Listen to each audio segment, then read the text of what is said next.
मारहाणीच्या व्हिडिओनंतर TWJ कंपनीचे संचालक समीर नार्वेकरांचा आणखी एक व्हिडिओ आला समोर।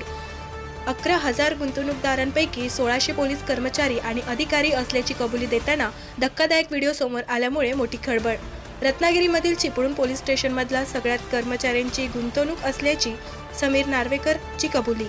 चिपळूणमधील DYSPचे 1 कोटी असल्याचा दावा। गुंतवणूकदारांच्या परतावा थांबल्यानंतर कंपनीबाबत धक्कादायक माहिती समोर येत असल्यामुळे जिल्ह्यात मोठी खळबळ। तपास करणाऱ्या पोलिसांचेच कोट्यवधी रुपये असल्यामुळे यंत्रणांच्या भूमिकेबाबत संशयाचे वातावरण।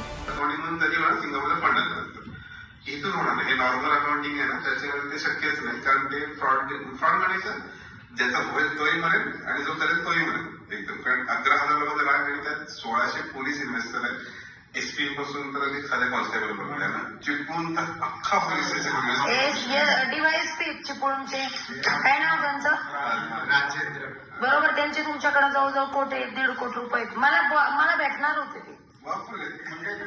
त्यांनी ते बोलले मला त्या लेडीजला भेटायचंय बोलले, पण मी नाही गेले, मला काय गरज पडली बाबा। दोन पोलीस आले होते ना मॅडम, आणि एखादी 65 लाख एखादी 40 लाख नाही, तिला बोलले ना मी, तिला काय बोलले तुम्ही त्या काय म्हणल्या तुम्ही कंपनीत काही करा, फक्त तू आम्ही कशासाठी आलो, हे जे इथं पोरी आहेत यांना काही त्रास होता कामा नाही, आम्ही फक्त या गोष्टीसाठी आलो। त्या मला एक शब्द आणि त्या जाताना यांना पण बोलल्या का बाबा तू बायको कुठून करून आणली म्हणून।